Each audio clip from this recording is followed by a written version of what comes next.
الحمد لله.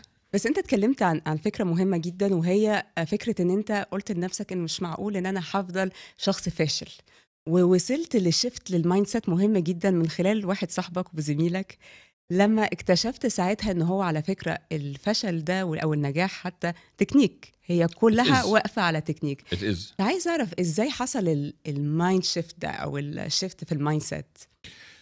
ممكن اقول ان من الحاجات اللي الحمد لله ربنا رزقني بيها من وانا صغير المراقبه والتحليل، which is ما كنتش عارف ان هي حاجه كويسه زمان.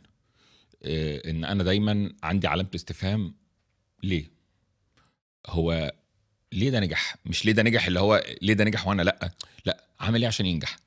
انا عايز الطريقه، اديني الريسبي. ليه ده من الاوائل وانا لا؟ ليه انا اقدر اسمع بالحرف اي صفحه في اي كتاب لاحمد خالد توفيق الله يرحمه ويجعل مسواه الجنه، ومش قادر اذاكر المناهج؟ ليه انا شاطر في العربي بس النحو لا؟ في حاجه. فلحد ما كنت يعني صديقي وبدوي هو يعني واحد من اكبر المحامين الدوليين هنا في دبي، اسمه زياد عبد العزيز جمعه، هيز ماي بيست فريند.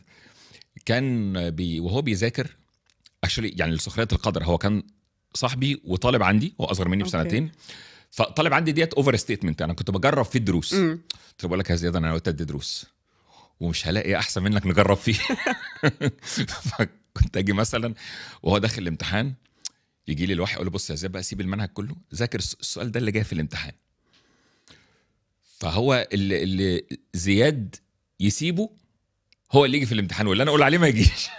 يعني والله يعني لولا مثلا زياد كان زمانه طلع من الخمسه الاوائل على العالم، بس انا دمرت له تقديره في اخر سنتين. المهم هو بيذاكر قدامي لقيته بيستخدم تكنيك كده، احنا متعودين برضه موجودين عليها بقى ان المذاكره تقرا وتكتب تقرا وتكتب تقرا وتكتب. لقيته ما بيكتبش، لقيته بيقرا مره واثنين وثلاثه وبيتيك نوتس وبيخش في نقاش مع نفسه. يعني هو بيبقى قاعد بيشرح لنفسه، بيتخيل ان هو قاعد قدامه وبيشرح. طبعا ليتر اون لما عرفنا بقى التيتشنج ميثودولوجيز وعرفنا مخ الانسان بيفكر ازاي، عرفنا ان واحده من اكتر الحاجات اللي بتعمل استبقاء للمعلومه في عقل الانسان انه يشرحها. كناش نعرف الكلام ده، ودي كانت نقطه مفصليه في حياتي، لان قدرتي على استهلاك واختزان المعلومات واسترجاعها اتضرب في 1000. يعني انا كنت مثلا اعرف اذاكر حاجه قبل كده، اخش الامتحان خلصنا من الامتحان اتس اوت. انما دلوقتي لا، انا عارف استرجع حاجات بقى لها 10 و15 سنه، مش علشان انا ذكي ولا ذاكرتي قويه، علشان هو تكنيك.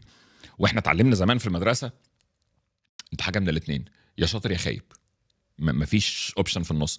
طب انت ليه خايب؟ علشان انت غبي او لعبي او بتتدلع. محدش قال لنا ان لا، هو انت راجل بصري فالمفروض اعلمك كل واحد له بالصور، الطريقه بتاعته. انت راجل سمعي فاعلمك بالكلام، انت راجل حركي فاعلمك بكذا. احنا كلنا اتعلمنا بطريقه one size fits all. ولو تلاحظي كنت هتلاقي الحاجات اللي احنا بنحبها زمان، ده اللي اكشلي ده اللي فرق معايا انا. لقيت ان المواد اللي بحبها ما كانتش مربوطه بالمواد، كانت مربوطه بالاشخاص اللي بيدرسوها. يعني انا كنت بحب العربي علشان كان بيدرس لي مدرس، هو يعني كلمه مدرس قليله عليه، يعني ده واحد من اول امثلتي العليا في الحياه. يعني اسمه استاذ نصر عبد الفتاح. الراجل ده لما كان بيشرح عربي وكان بيشرح لنا القصه، كان عندنا ساعتها قصه اسمها عقبه بن نافع.